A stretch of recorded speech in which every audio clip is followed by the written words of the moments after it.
పాటలు పాడదామండి. ప్రసాద్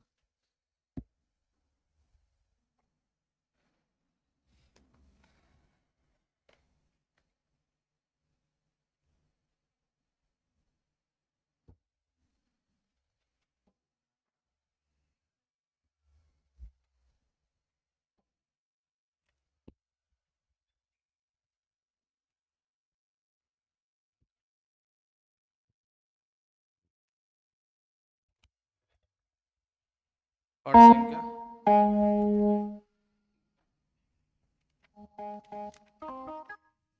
502. బలవంతుడేసు మహిమ పాడి వీలగునే వివరింప.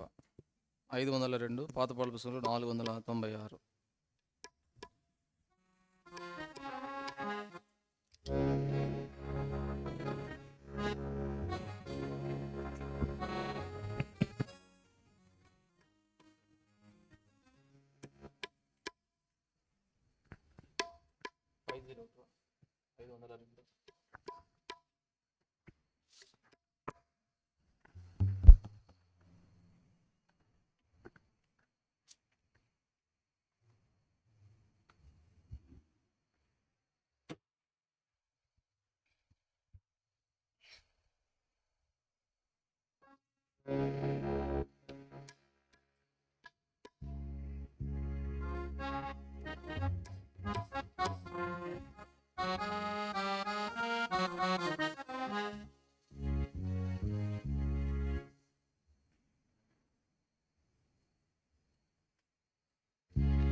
బలవంతుడేసు మహిమా పాడి వీలగునే వివరింప. కల్వరి రక్షణ విలువా ఎల్లరికి నీ దొరుకును. ఆ రక్షణంపు పావులెల్లను అంతులేని లోతు గలవి.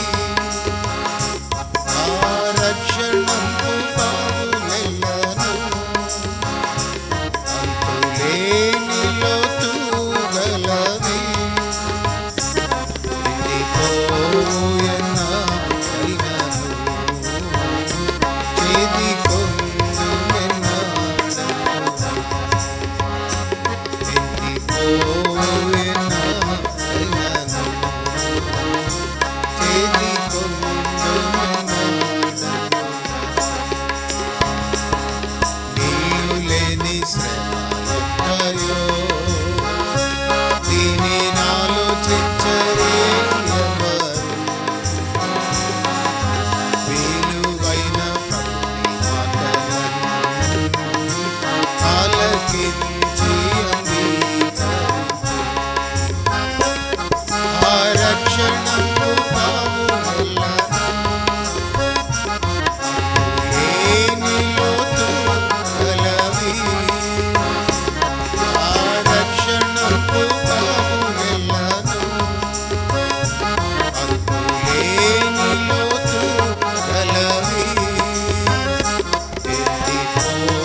182.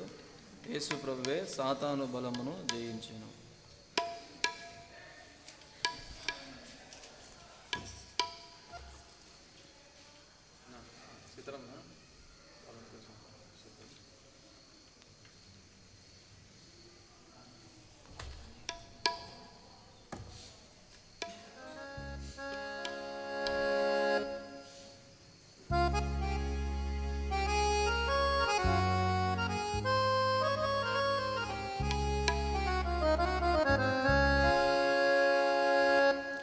యేసు ప్రభువే సాతాను బలమును జయించెను. అందరము విజయగీతములు పాడెదము, విజయగీతములు పాడెదము. దావీదుకు చిగురు నీవై, యూదా గోత్రపు సింహము నీవై. దావీదుకు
స్వాస్థ్యంగా నిశ్చితి విజయించుడు అని కన్నీ వచ్చా.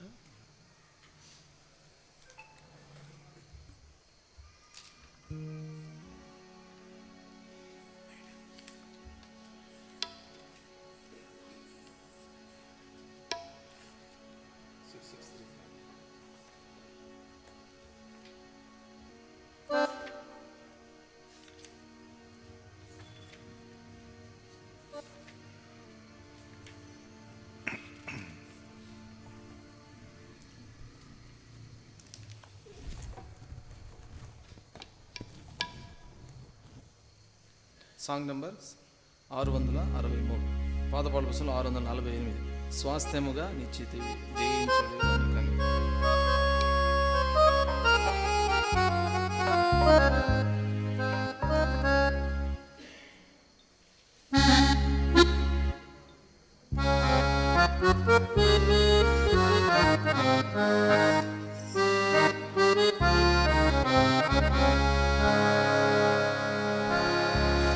స్వాస్థ్యముగా నిశ్చితివి జయించుడు వాని కన్నీ.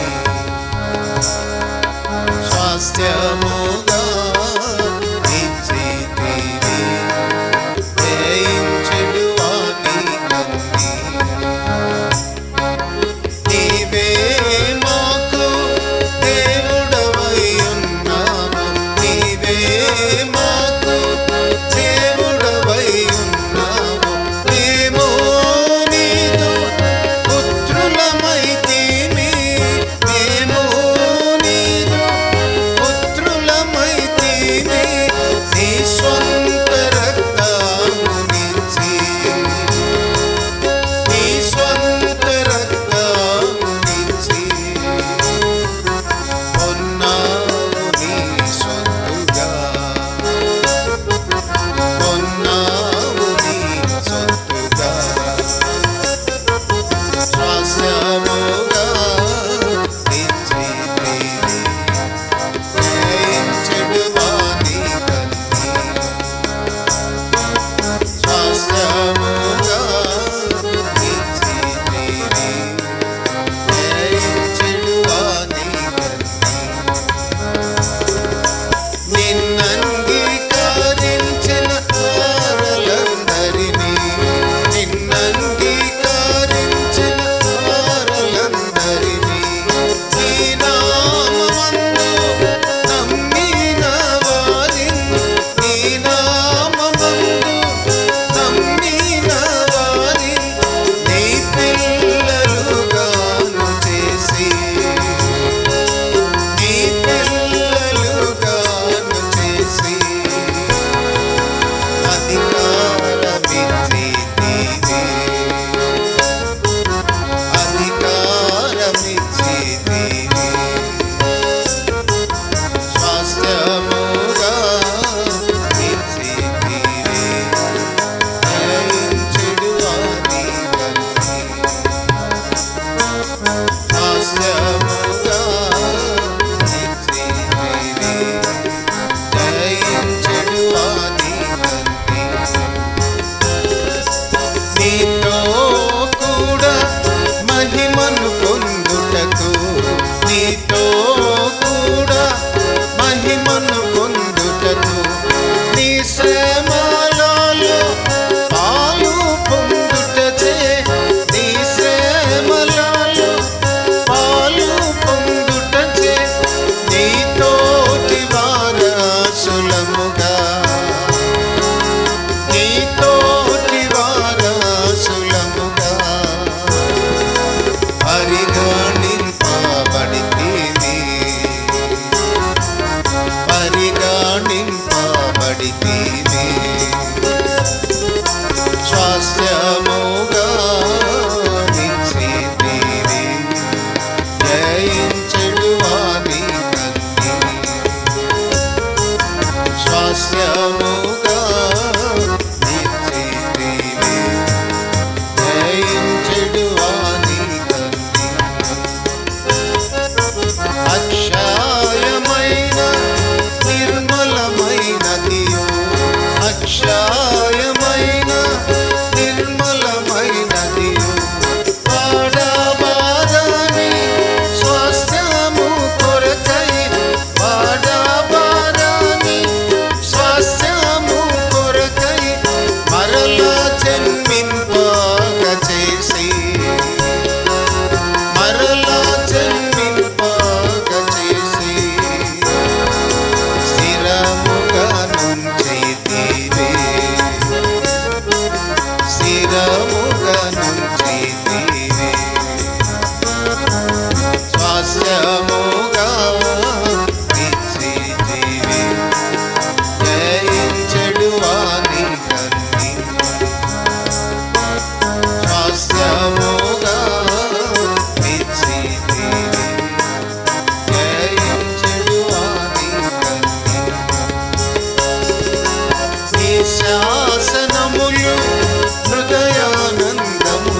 720 నేనే భయపడవలదనని పలికెను మన రక్షకుడు యేసు ప్రభు.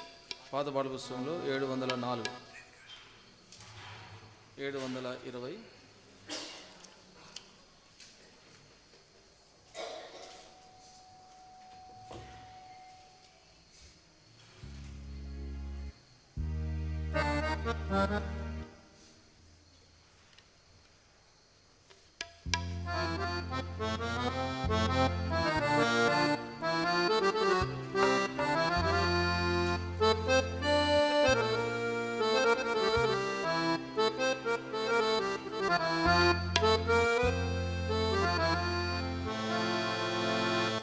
నేనే భయపడవలదని పలికెను మన రక్షకుడు యేసు ప్రభు. నేనే భయపడవలదని పలికెను మన రక్షకుడు యేసు ప్రభు. తన సమాధానమునికిచ్చి కృపలనెన్నో చూపెనుగా. తన సమాధానమునికిచ్చి కృపలనెన్నో చూపెనుగా. తనివి తీరా స్తుతి చెల్లించుము తనదు ప్రేమ దయ కొరకు. తనివి తీరా స్తుతి చెల్లించుము తనదు ప్రేమ దయ కొరకు. నేనే భయపడవలదని పలికెను మన రక్షకుడు యేసు ప్రభు. నేనే భయపడవలదని పలికెను మన రక్షకుడు యేసు ప్రభు. శాశ్వతం బహు జాలి చూపి శాశ్వత రక్షణనొసగే. శాశ్వతం బహు జాలి చూపి శాశ్వత రక్షణనొసగే. విశ్వాసముతో నిలిచిన ఎడల శాశ్వత రాజ్యం బొసగు. విశ్వాసముతో నిలిచిన ఎడల శాశ్వత రాజ్యం బొసగు. నేనే భయపడవలదని పలికెను మన రక్షకుడు యేసు ప్రభు.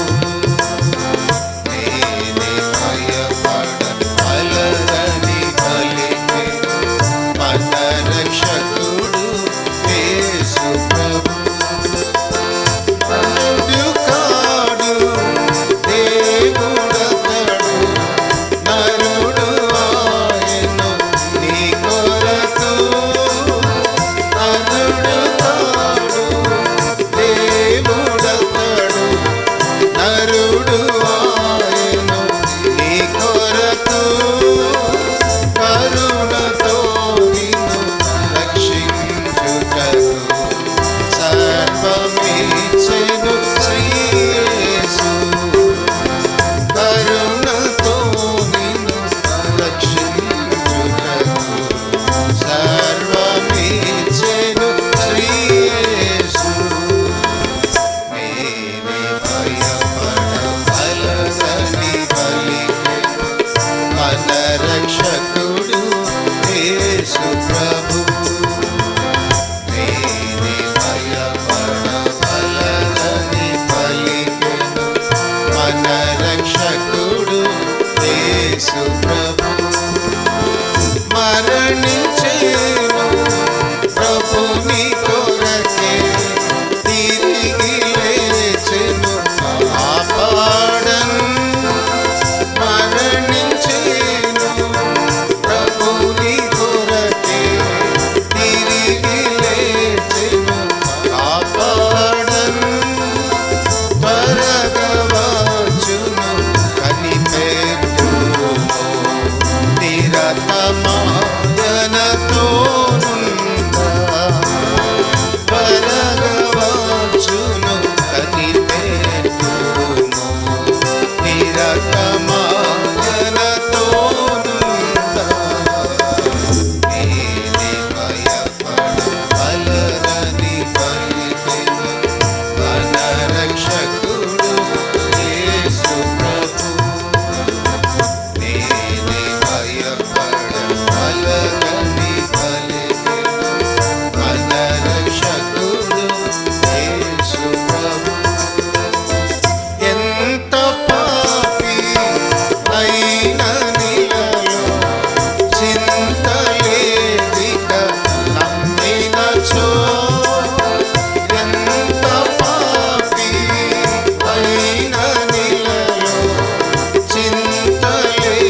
బలి మాట బంగారు మాట బైబిల్లో మాట యేసు మాట బలి మాట బంగారు మాట బైబిల్లో మాట యేసు మాట నా జీవితాన నీ జీవితాన పరువాని మాట యేసు మాట నా జీవితాన నీ జీవితాన పరువాని మాట యేసు మాట బలే బలే మాట బంగారు మాట బైబిల్లో మాట యేసు మాట బలే బలే మాట బంగారు మాట బైబిల్లో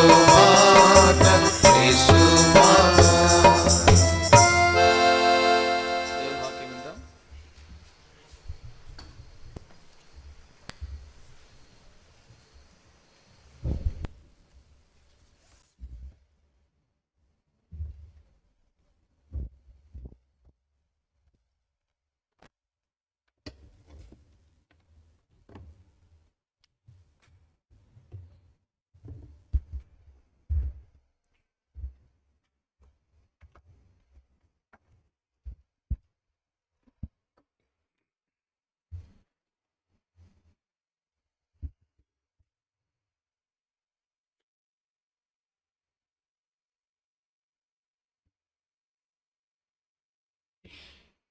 యోహాన్ రాసిన మొదటి పత్రిక 2వ అధ్యాయం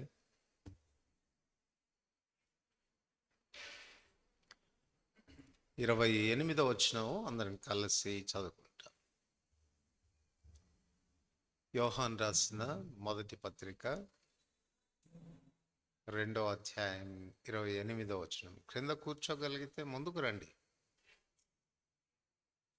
సిస్టర్స్. క్రింద కూర్చోగలిగిన వాళ్ళు ముందుకు రండి. చేపలు ఉన్నాయి కదా, చాలినంత చేపలు ఉన్నాయి, ముందుకు రండి.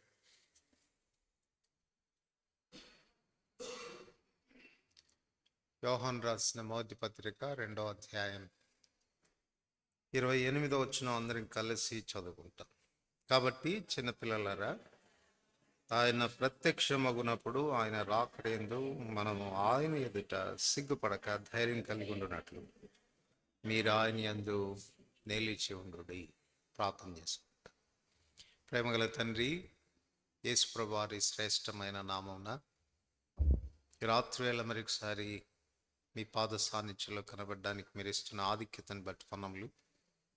పాటల ద్వారా మీ నామం మహిమ తెచ్చుకున్నారు వన్నములు. ఇప్పుడు మీ వాక్యాన్ని ధ్యానం చేయనంటుండగా ప్రభా, మేము కూడి వచ్చిన లాభదాయకంగా చేయము. మీ మెల్లనైన స్వరం మీరు మాకు వినిపింప చేయము.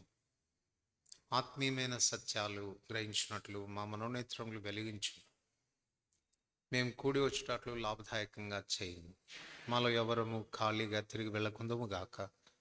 మా అక్కరి కొలది మీ వాక్యాన్ని మాకు పంచిపెట్టమని ఇందు నిమిత్తం నిష్ప్రయోజకమైన దాసుడను బలహీనుడను హద్దుబాట్లు కలిగిన నన్ను ప్రభా మీరు ప్రతిష్ఠించి బలపరిచి మిసులు చాటును మరుగు చేసి వాడుకొనమని యేసు ప్రభు నామమున వందనములతో ప్రార్థిస్తున్నాం తండ్రి.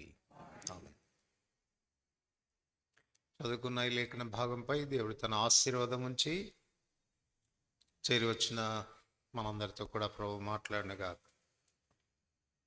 దేవుని పిల్లలంగా విశ్వాసులంగా మనకున్న శుభప్రదమైన నిరీక్షణ ఒక దినాన మన ప్రభు రాబోతున్నాడు. సో ఈ నిరీక్షణ కలిగి ప్రభు రాకడ కొరకు మనం ఎదురు చూస్తూ ఉన్నాం. అయితే యోహాను మనకిచ్చే హెచ్చరిక ఏంటంటే, ఆయన రాకడ కొరకు ఎదురు చూస్తున్నటువంటి మనలో 2 గుంపుల వారు ఉండబోతున్నారు. ఒక గుంపు సిగ్గుపడేటువంటి గుంపు, రెండవ గుంపు ధైర్యంగా ఆయనను ఎదుర్కొనేటువంటి గుంపు. సో ఎదురు చూడడం గొప్ప సంగతి కాదు. ఎదురు చూస్తున్నటువంటి మనం ఏ గుంపులో ఉండబోతున్నాం అన్న విషయాన్ని మనం నిర్ధారణ చేసుకోవాలి. ఎదురు చూచే అందరూ ధైర్యంగా ఆయనను ఎదుర్కోలేరు. ఎదురు చూచే అందరూ సిగ్గుపడకుండా ఉండలేరు. కనుక సిగ్గుపడే గుంపు ఉంది, భయపడే గుంపు ఉంది. దేవుని యొక్క ఆశ ఏంటంటే ఆయన రాకడలో మనం సిగ్గుపడకూడదు, ధైర్యంగా మనం ఆయనను ఎదుర్కోవాలి. అది అలాగైతే ఎవరు ఎదుర్కొంటారు? ఆ రీతిగా ధైర్యంగా ప్రభుని ఎవరు ఎదుర్కొంటారు అంటే అదే వచనంలో రహస్యం చెప్పాడు. మీరు సిగ్గుపడక ధైర్యం కలిగి ఉండునట్లు మీరు ఆయన యందు నిలిచి ఉండుడి. సో ఇది మనం చూసుకోవాల్సిన, జాగ్రత్త పడాల్సిన విషయం ఏంటంటే ఆయన యందు నిలిచి ఉండినానా, ఆయన యందు నిలిచి ఉంటున్నానా అనేది మనం నిర్ధారణ చేసుకోవాల్సినటువంటి విషయం. ఎందుచేత అనంటే రక్షించబడినంత మాత్రాన సరిపోదు. రక్షించబడిన మనం ప్రభువులో నిలిచి ఉంటేనే ఆయన రాకడలో ధైర్యంగా మనం ఎదుర్కోగలుగుతాం. మత్తయి సువార్త 24:24లో అపవాదిని గురించి రాస్తూ అంటాడు, అపవాది సాధ్యమైతే ఏర్పరచబడిన వారిని సైతం వాడు మోసపుచ్చుతాడు అని రాయబడింది. ప్రకటన గ్రంథం 12వ అధ్యాయం 12వ వచనంలో చెప్పాడు, పరలోకమా సంతోషించుము, భూమి నీకు శ్రమ, అపవాది తన కాలం బహు కొంచెమని ఎరిగి ఉగ్రుడై భూమి మీదికి దిగి వచ్చి ఉన్నాడు అని. ప్రస్తుతం అపవాది మధ్యాకాశంలో ఉన్నాడు. ఎఫెసీ 6వ అధ్యాయంలో మనం చదువుతాం, ఆకాశ మండలమందున్న దురాత్మల సమూహం అని. సో వారు అక్కడ ఉన్నారు, మధ్య ఆకాశంలో ఉన్నారు. ఇప్పుడు అపవాది కనిపిస్తుందంట, ఇంకా నాకు టైం ఎక్కువ లేదు, కాలం కొంచెంగా ఉంది, ఆయన తొందరగా వచ్చేస్తూ ఉన్నాడు. కాబట్టి నేను సమయాన్ని, ఎవరన్నా చెప్పండి వాళ్ళకి, వెళ్ళి చేపల మార్కెట్ లాగా అరుస్తూ ఉంటారు వీళ్ళు. అపవాది తన కాలం బహు కొంచెంగా ఉందని ఎరిగి వాడు భూమి మీదకే దిగొచ్చాడంట. అంటే అర్థం ఏంటి అని అంటే వాడి హెడ్ ఆఫీస్ మార్చేశాడు. ఇప్పుడు మధ్యాకాశంలో ఉంటే టైం సరిపోవట్లేదని నేరుగా భూమి మీదకే తన ఆఫీస్ మార్చాడు. అందుకు అంటున్నాడు దేవుడు, అయ్యో భూమి నీకు శ్రమ, వాడు చాలా ఉగ్రుడైపోతా ఉన్నాడు, వాడు చాలా మందిని సాధ్యమైనంత వరకు మోసపుచ్చాలని ప్రయత్నం చేస్తూ ఉన్నాడు. కనుక జాగ్రత్తగా ఉండండి. కొరింథీయులకు రాసిన మొదటి పత్రిక 10వ అధ్యాయం 13వ వచనం అనుకుంటాను, తాను నిలుచున్నానని తలంచుకున్న ప్రతివాడును పడిపోకుండా జాగ్రత్తగా చూసుకోవాలి. ఈ అనుమానం లేదు, ఒకప్పుడు నాశనకరమైన గుంటలో నుండి, జిగటగల దొంగ ఊబిలో నుండి ఆయన మనల్ని పైకి లేవనెత్తి మన అడుగులు బండ మీద స్థిరపరిచాడు. అంటే మనల్ని నిలబెట్టాడు. నిలుకనీయని గాధమైన దొంగ ఊబిలో దిగిపోచున్న మనల్ని తన అపారమైన కృపచేత తన చేయి పట్టుకొని మనల్ని లేపాడు, బండ మీద నిలబెట్టాడు. కనుక నేను క్షేమంగా ఉన్నాను అని తలంచడానికి లేదు. రక్షించబడినాను గనక నేను క్షేమ స్థితిలోనే ఉన్నాను అని తలంచడానికి లేదు. మరి అలా నిలబెట్టిన నిన్ను పడిపోకుండా చూసుకోవాల్సినటువంటి బాధ్యత నీది. ఆయన రాకడేందు మనం సిగ్గుపడక ధైర్యం కలిగి ఉండునట్లు మనం ఆయన యందు నిలిచి ఉండాం. సరే, అది వాస్తవమైతే ఆయన యందు ఎవరు నిలిచి ఉండగలరు? ఈ రాత్రి ఒక 4 రహస్యాలు నేను మీకు చెప్పాలని కోరుతున్నాను. ప్రభువులో మనం నిలిచి ఉండాలంటే ఈ 4 రహస్యాల్లో జాగ్రత్త పడాలి. మొట్టమొదటిది 19వ వచనం, అందరం కలిసి చదువుకుంటాం. 19వ వచనం, వారు మనలో నుండి బయలు వెళ్ళిరి కానీ వారు మన సంబంధులు కారు, వారు మన సంబంధులైతే మనతో కూడా నిలిచి ఉందురు. చెప్పండి, ఎవరు నిలిచి ఉంటారంట? వారు మన సంబంధులైతే. ఎవరు రాస్తున్నారు ఈ మాటలు? యోహాను భక్తుడు రాస్తున్నాడు. యోహాను ఎవరి సంబంధి? మొదటి అధ్యాయం 3వ వచనం. మాతో కూడా మీకును సహవాసం కలుగునట్లు మేము చూచిన దాన్ని వినిన దాన్ని మీకును తెలియచేయుచున్నాం. మన సహవాసం అయితే తండ్రితో కూడాను ఆయన కుమారుడైన, ఇప్పుడు చెప్పండి, యోహాను ఎవరితో సహవాసం చేస్తున్నాడు? తండ్రితో కూడాను ఆయన కుమారుడైన మాతో కూడా మీకును సహవాసం కలుగునట్లు ఈ సంగతులు మీకు రాస్తా ఉన్నా అని చెప్తూ, వాడు మన సంబంధి కాడు, మనతో కూడా ఉన్నవాడు కాడు వాడు. అందువలన సమయం వచ్చినప్పుడు ఏమైందంట? వారు బయలు వెళ్ళిపోయారు. వారు మన సంబంధులు కారు. కూర్చో, మాట్లాడకూడదు. వారు మన సంబంధులు కారు అని ప్రత్యక్షపరచబడినట్లు వారు మనలో నుండి బయలు వెళ్ళిపోయారు. క్రైస్తవ జీవితము 2 రకాలుగా ఆరంభించవచ్చు. పునాదితో ఆరంభించవచ్చు, పునాది లేకుండా కూడా ఆరంభించవచ్చు. మత్తయి 7వ అధ్యాయంలో 2 ఇళ్లను గురించి చెప్పాడు కదా. బండ మీద కట్టబడిన ఇల్లు, ఇసుక మీద కట్టబడిన ఇల్లు. అంటే ఒకటి పడిపోతుంది, ఒకటి పడిపోదు. మీరు ఆయన రాకడ యందు సిగ్గుపడకుండా ధైర్యంగా ఉండాలంటే మీరు నిలిచిన వారై ఉండాలి. ఎవరు నిలబడతారు అంటే పునాది మీద ఉన్నవాడు నిలబడతాడు, బండ మీద ఉన్నటువంటి వాడు నిలబడతాడు. అందువలన నిశ్చయం చేసుకోవాలి, అసలు ఈ బండ మీద నిలబడిన అనుభవం అనేది నీ జీవితంలో ఉందా? నిజమైన రక్షణ అనుభవం అనేది ఉందా? కొన్నిసార్లు క్రైస్తవ కుటుంబాల్లో పుడతారు కనుక ఇతరత్ర విషయాల్లో మనకు పరిచయం లేదు కనుక న్యాచురల్గా భక్తి మనకు అలవడుతుంది. ప్రార్థన నేర్పిస్తాము మన పిల్లలకి, పాటలు నేర్పిస్తాము, సండే స్కూల్కి పంపిస్తాము. ఇట్లాంటి కోడికల్లో కూడా దేవుని వాక్యం వినడం అనేది జరుగుతుంది.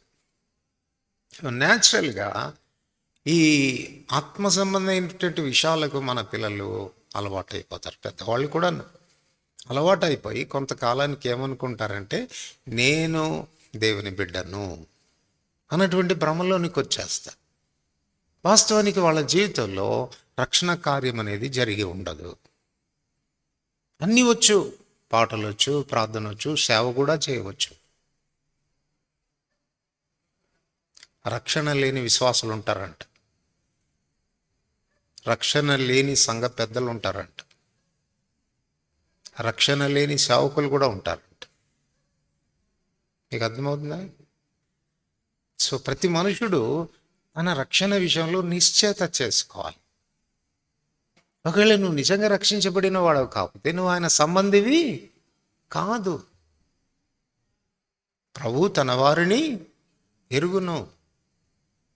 ప్రభు నామమును ఒప్పుకుని ప్రతివాడు దుర్నీతి నుండి తొలగిపోయింది. అది దానికి ముద్రగా ఉంది. That is our foundation. ప్రభు యొక్క స్థిరమైన పునాది నిలకడగా ఉంది. ప్రభు తన వారిని ఎరుగును.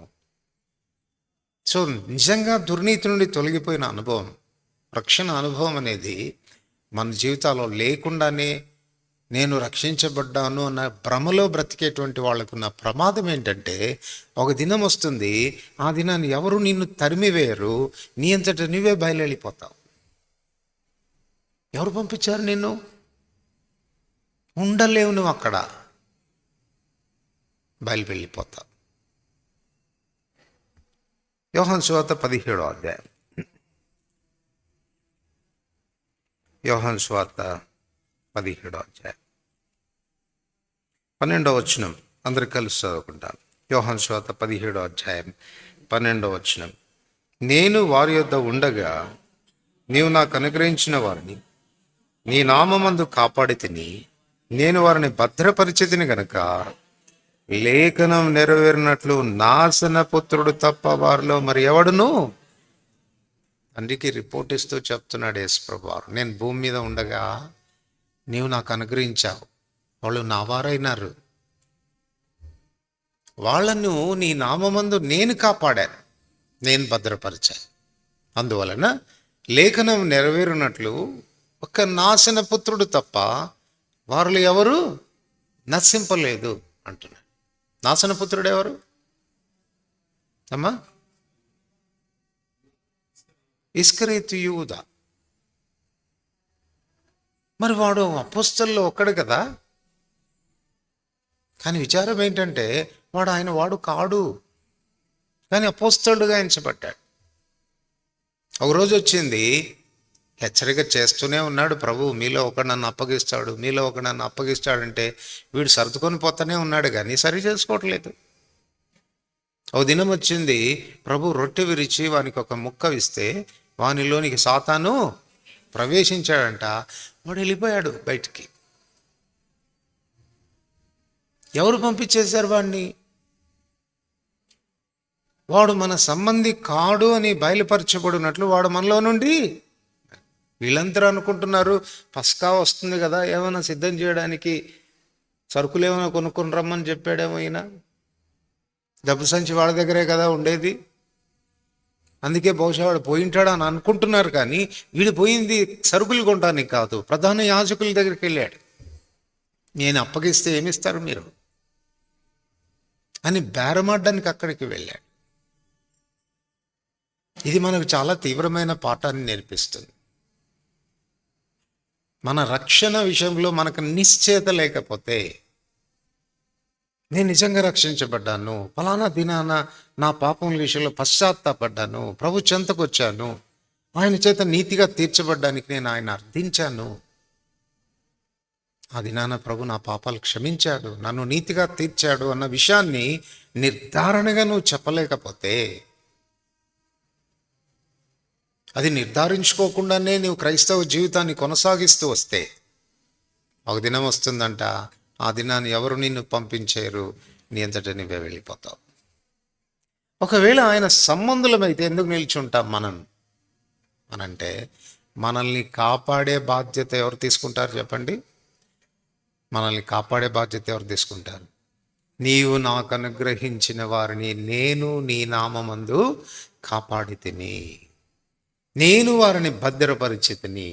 కనుక లేఖనం నెరవేరినట్లు ఒక్క నాశన పుత్రుడు తప్ప ఎవరు వారిలో నశించలేదు. మనం ఆయన సంబంధులమైతే కాపాడే బాధ్యత ఆయనది. మీరు ఒకవేళ ఒక 20 లక్షలు పెట్టి కారు కొన్నారు, ఈరోజే కొన్నారు, ఈ మీటింగ్కి వేసుకొని వచ్చారు, పార్క్ చేశారు, మీటింగ్లో కూర్చున్నా కూడా మీ మనసు అప్పుడప్పుడు ఎక్కడికి పోద్ది? మీ కారు మీదికి పోతుంటుంది. ఉందంటావా? ఈ పిల్లకాయలు ఏమైనా పైన ఎక్కారా? వాళ్ళు ఏమైనా గీతలు ఏమైనా గీస్తున్నారా? అప్పుడప్పుడు కొంచెం అడిపోయి ఒకసారి లుక్ వేసి మళ్ళీ వచ్చి కూర్చుంటాం మనం కదా. 20 లక్షలు పెట్టి కొంటేనే దాని భద్రత విషయంలో అంత కేర్ అయితే నీకు, నిన్ను నన్ను ఎంత పెట్టుకున్నాడు? ఆయన దృష్టికి ఎంత అమూల్యమైనటువంటి వాళ్ళను. అందుకే అంటాడు, ఇశ్రాయేలును కాపాడువాడు వణుకడు నిద్రపాడు, మిమ్మును ముట్టినవాడు నా కనుగుడ్డును ముట్టిన వానితో సమానంగా. నా గొర్రెలు నా చేతిలో ఉన్నాయి, నా గొర్రెలు నా తండ్రి చేతిలో ఉన్నాయి, వాటిని ఎవడు అపహరించలేడు. సో మనం ఆయన వారమైతే కాపాడే బాధ్యత ఆయనది, ఆయన భద్రపరుస్తాడు. అందుచేత స్టాండ్ కాగలుగుతాం. మనం ఆయన సంబంధులమైతే ఆయనతో కూడా నిలిచి ఉంటాం. మనల్ని కాపాడి భద్రపరిచే బాధ్యత అది ఆయన. ఇది మొదటి విషయం. రెండవది, మొదటి యోహాను పత్రిక 2వ అధ్యాయం. మొదటి యోహాను పత్రిక 2వ అధ్యాయం 17వ వచనం అందరం కలిసి చదువుకుంటాం. 17వ వచనం, లోకమును దాని ఆశయు గతించిపోచున్నవి కానీ దేవుని చిత్తమును జరిగించేవాడు నిరంతరము పడిపోకుండా నిలబడాలంటే ఏం చేయాలంట? మొదట ఆయన సంబంధులము అన్న విషయం నిర్ధారణ చేసుకోవాలి. రెండవది, దేవుని చిత్తం చేయడం నేర్చుకోవాలి. లోకము దాని ఆశలు గతించిపోతాయి కానీ దేవుని చిత్తమును జరిగించేవాడు నిరంతరము నిలిచి ఉంటాడు. దేవుని చిత్తం చేయడం అంటే ఏంటి? ఆయన ఆజ్ఞలకు లోబడ్డమే కదా. ఆయన ఆజ్ఞలకు లోబడ్డం. ఆయన ఆజ్ఞలకు చాలాసార్లు లోబడతామండి. కానీ ప్రాముఖ్యమైన విషయం ఏంటంటే ఎందుకు లోబడుతున్నాం అనేది ప్రాముఖ్యమైనది. మత్తయి సువార్త 4వ అధ్యాయం. మత్తయి సువార్త 4వ అధ్యాయం 17-18 వచనాలు. మత్తయి సువార్త 4వ అధ్యాయం 18 వచనం చదువుకుంటాం. యేసు గలిలయ సముద్ర తీరమున నడుచుచుండగా పేతురు అనబడిన సీమోను అతని సహోదరుడైన ఆంద్రేయ అను 2 సహోదరులు సముద్రములో వలలు వేట చూచెను. వారు జాలరులు. ఆయన, నా వెంబడి రండి, నేను మిమ్మల్ని మనుషులను పట్టు జాలరులుగా చేతునని వారితో చెప్పెను. వెంటనే వారు తమ వలలు విడిచిపెట్టి ఆయనను, మీరు చెప్పండి, యేసుప్రభు వారు పిలవగానే నా వెంబడి రండి, నేను మిమ్మల్ని మనుషులను పట్టు జాలరులుగా చేతును అని చెప్పగానే లోబడ్డారా, లోబడలేదా?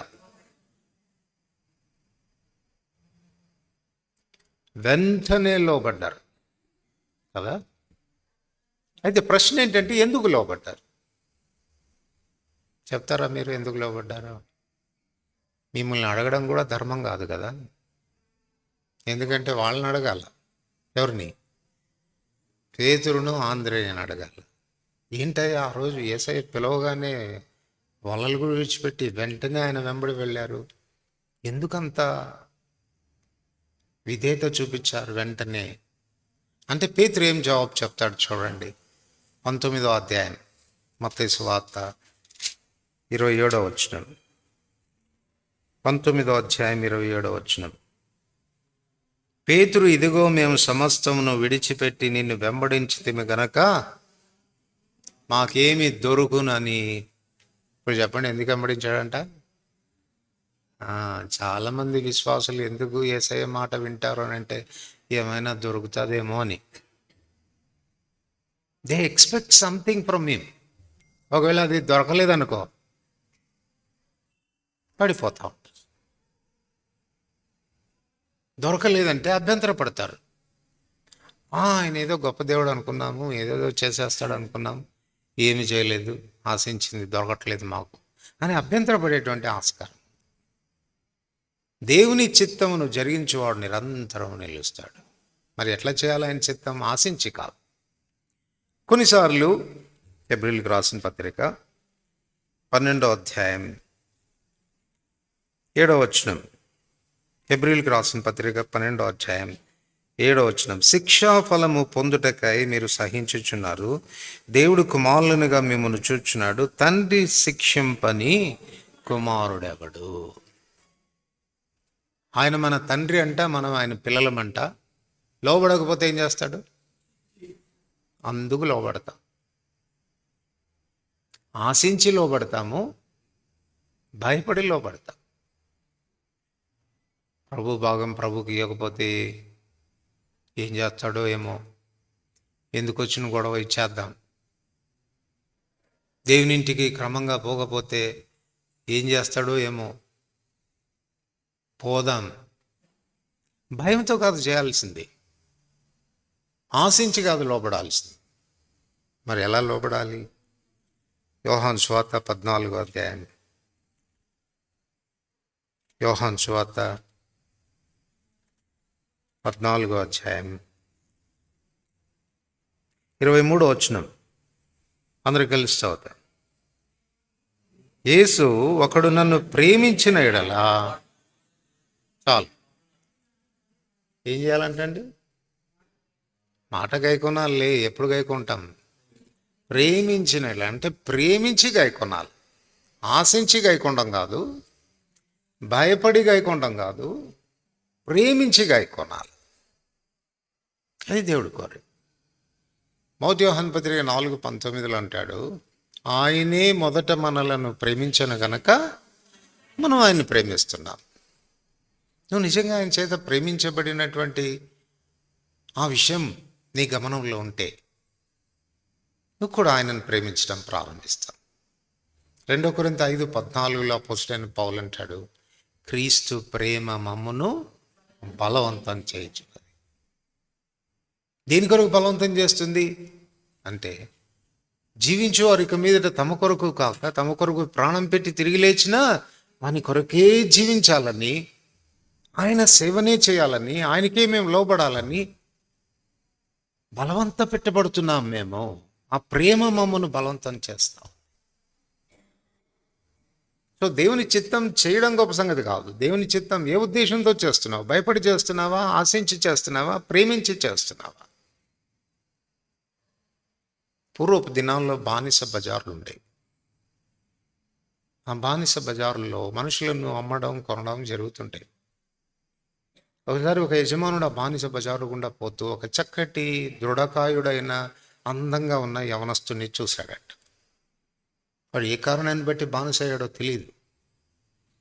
ఈ యజమానుడికి జాలి వేసింది వాని మీద. అయ్యో పాపం, మంచి యవనంలో ఉన్నాడు, వానికి కొంచెం బ్రతికిస్తే బాగుండు అని అనుకొని వాని విడిపించాలనుకున్నాడు. అనుకుని ఆ యజమానితో మాట్లాడాడు. సరే, ఈ యవనస్తుని ఎంతకి ఇస్తావు అంటే చాలా రేటు చెప్పాడు. 10 లక్షలు చెప్పాడు. ఈ యజమానుడు ఏమీ మాట్లాడకుండా జోబులో నుంచి ఆ చెక్ బుక్ తీసి 10 లక్షలు రాసేస్తున్నాడు. ఈ యవనస్తుడు చాలా భయపడ్డాడు. అమ్మో, 10 లక్షలు పెట్టుకుంటున్నాడా ఈ మనుషుడు? ఇంకా నన్ను ఇంటికి తీసుకెళ్ళిన తర్వాత ఊడిగం చేయించుకుంటాడు నాతో అని మనసులో తిట్టుకుంటూ ఉన్నాడంట ఆ యజమానుడిని. యజమానుడు పే చేసి వాడిని తీసుకొచ్చేస్తా ఉన్నాడు. కొద్ది దూరం వచ్చిన తర్వాత వాడిని పిలిచన్నాడు. అరే, నేను ఎందుకు విడిపించాను అనుకుంటున్నావు? నాకు తెలియదు సార్. నీ మీద నాకు జాలేసిందిరా, మంచి యవనంలో ఉన్నావు కనుక నిన్ను స్వతంత్రుడిగా చేయాలని నేను ఈ 10 లక్షలు కట్టానంటే వాడు స్టన్ అయిపోయాడు. 10 లక్షలు పెట్టి నన్ను స్వతంత్రుడిగా చేయడానికి కొన్నావా? నమ్మలేకపోతున్నాడు. యజమానుడు చెప్పాడు, లేదురా, నిన్ను స్వతంత్రుడిగా చేయడానికి. ఇదిగో, ఈ దారి మీ ఊరికి వెళ్ళిపోద్ది, ఈ దారి మా ఊరికి వెళ్ళిపోతుంది. నీ దారిని నువ్వు వెళ్ళిపో, నా దారిని నేను వెళ్ళిపోతాను. కాసేపు నమ్మలేకపోతున్నాడు. యజమానుడు చెప్పాడు, బలవంతం చేసి పంపించేశాడు. ఇక చూడండి, సంతోషంగా వాడు పరిగెట్టుకుంటూ వెళ్ళి, వాడికి అప్పటికే భార్య ఉంది, పిల్లలు ఉన్నారు. ఇంటికి వెళ్ళి తలుపు కొట్టాడు. తలుపు తీసింది భార్య. ఎదురుగా భర్త కనపడుతున్నాడు. మీరు చెప్పండి, సంతోషపడాలా, భయపడాలా? సంతోషపడాలి కదా. భయపడింది. ఎందుకు భయపడిందో తెలుసా? ఈ మనుషుడు యజమాని దగ్గర నుంచి పారిపోయి వచ్చినట్టున్నాడు. వీడుగానే పారిపోయి వస్తే యజమానులు చంపేస్తారు. అయ్యో, ఎందుకండి పారిపోయి ఎందుకు వచ్చారండి అంటే, పిచ్చిదానా, నేను పారిపోయి రాలేదు. ఒక యజమానుడు నన్ను కొన్నాడు, స్వతంత్రునిగా చేశాడు. ఎంత పెట్టుకున్నాడో తెలుసా నీకు? 10 లక్షలు పెట్టుకున్నాడు నన్ను అంటే. ఇప్పుడు చెప్పండి, భార్య సంతోషపడాలా, కోప్పడాలా? కానీ కోప్పడింది. ఎందుకో తెలుసా? 10 లక్షలు పెట్టుకున్నాడు ఆయన. అంత పెట్టి కొన్న యజమానుని ఎట్లా వదిలిపెట్టి రావాలనిపించిందండి నీకు? బతిమలాడి ఆయన ఇంట్లో సేవ చేసుకుంటానండి అని అడిగి ఉండకూడదు? ఎలా రాగలిగావు నువ్వు? సరే, ఇప్పుడు ఒక పని చేద్దాం, నేను కూడా వస్తాను, నా పిల్లలు కూడా వస్తారు, మనం అందరం వెళ్ళి ఆయన ఇంట్లో సేవ చేసుకుందాం. ఇప్పుడు చెప్పండి, దేన్ని బట్టి సేవ చేస్తున్నారు? ఆశించా? భయంతోనా? ప్రేమతో. 10 లక్షలు పెట్టుకుంటేనే వాడి మీద అంత ప్రేమ ఉప్పొంగి కుటుంబం అంతా వాని సేవ చేస్తే మనల్ని ఎంత పెట్టుకున్నాడండి? ఎంత ప్రేమించాలి ఆయన్ని మనం? ఎంత సేవ చేయాలి మనం ఆయనకి?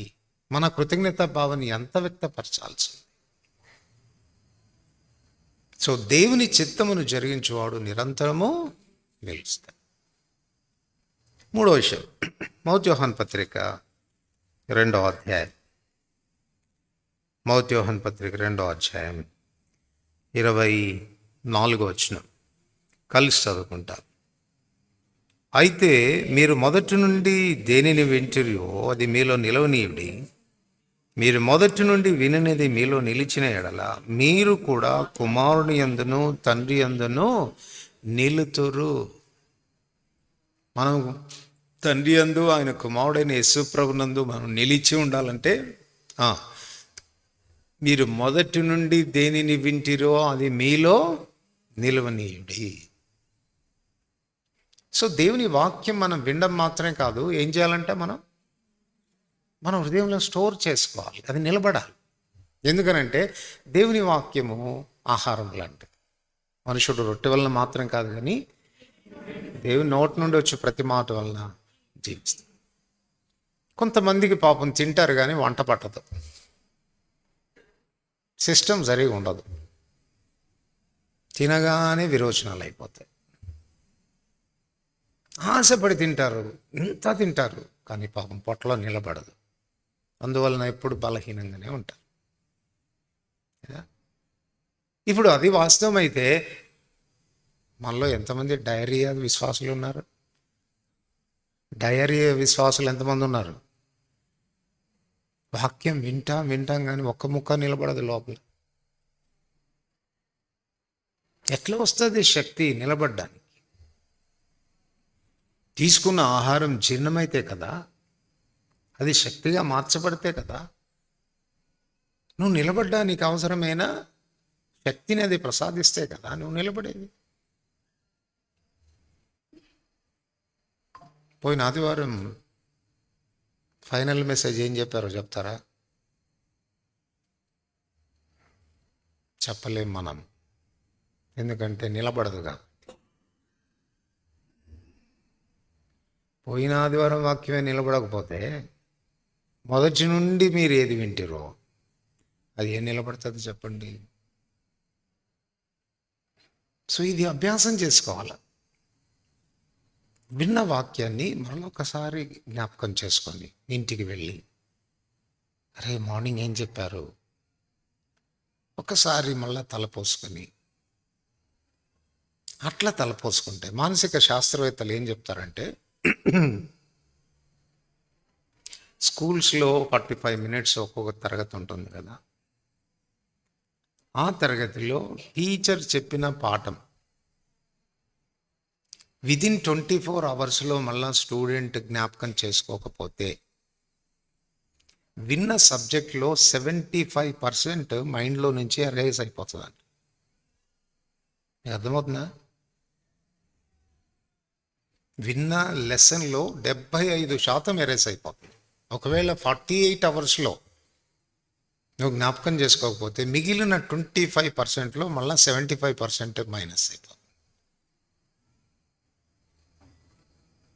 అందుకే జ్ఞాపకం చేసుకోవడం, మన్నా చేసుకోవటం చాలా చాలా అవసరమైనటువంటి విషయం.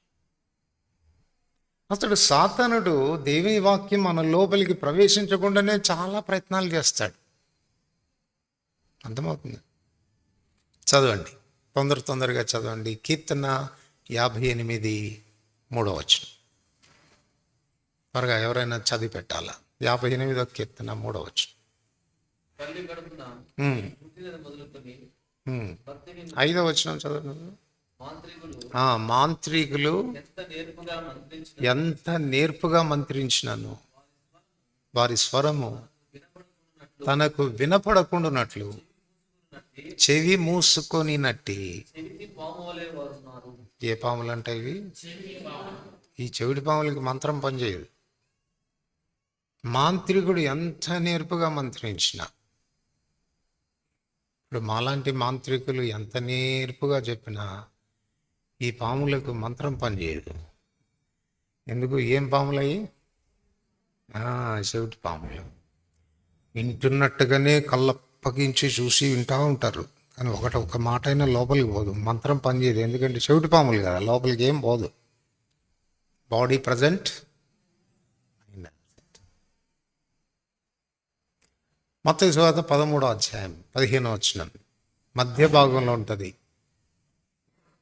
నేనే చెప్తాను మీకు, ఎందుకంటే ఆ భాగం అంతా చాలా పెద్దగా ఉంటుంది. వారి చెవులు వినుటకు మందములైనవి. వీళ్ళు చెవిటోళ్ళు కాదు. ఏ చెవులు? మందపు చెవులకి చెవుడి చెవులకి ఉన్న వ్యత్యాసం ఏంటి? మందపు చెవులకు చెవిటి చెవులకు ఉన్న వ్యత్యాసం ఏంటి? చెవిటోడికి అసలు ఏమీ వినపడదు. మందపు చెవులు కలిగినటువంటి వాడికి కొంత వినపడుతుంది, కొంత వినపడదు. నన్ను అడిగితే చెవిటోళ్ళ కంటే ప్రమాదం వీళ్ళు. ఎవరు? మందపు చెవులు. మీకు ఒక ప్రశ్న వేస్తాను. అవ్వ చేసినటువంటి పొరపాటు ఏంటి?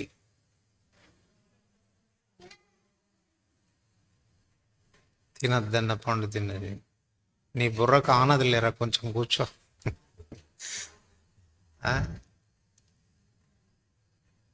మీరు చూడండి, దేవుడు చాలా స్పెసిఫిక్గా చెప్పాడు వాళ్ళకి. ఏమని? ఈ తోట చెట్ల ఫలంలో దేన్నైనా మీరు నిరభ్యంతరంగా తినవచ్చును, అయితే మంచి చెడ్డల తెలియనిచ్చు వృక్ష ఫలములను మీరు తినకూడదు, మీరు వాటిని తినుదినమున నిశ్చయముగా చచ్చెదరు. ఎంత స్పెసిఫిక్గా ఉంది కదా ఆర్డర్. ఇప్పుడు 3వ అధ్యాయంలోకి వచ్చరికి సాతాను కూడా చాలా స్పెసిఫిక్గా అడుగుతున్నాడు, ఇది నిజమా? ఈ తోట చెట్ల ఫలముల్లో దేనినైనాను మీరు తినకూడదని దేవుడు మీతో చెప్పనా? చాలా స్పెసిఫిక్గా అడుగుతున్నాడు వాడు కూడా. ఇప్పుడు ఈమె ఆన్సర్ ఏమై ఉండాలి? ఏమీ పొరపాటు చేసింది చెప్పండి. అవ్వ చేసిన పొరపాటు ఏంటి? అవ్వ ఆన్సర్లో ఉన్న పొరపాటు ఏంటి? పోనీ చదివి చెప్పండి. ముట్టకూడదు అనేది పొరపాటు కాదు. ముట్టకూడదు అనేది ఎక్స్ట్రా కేర్. కనీసం ముట్టకూడదు అని చెప్పింది అని అంటే కాస్త ఇంకా ఎక్స్ట్రా కేర్ తీసుకుంటుందనే కదా. కానీ ఏం పొరపాటు చెప్పింది? చదివి చెప్తారా కొంచెం?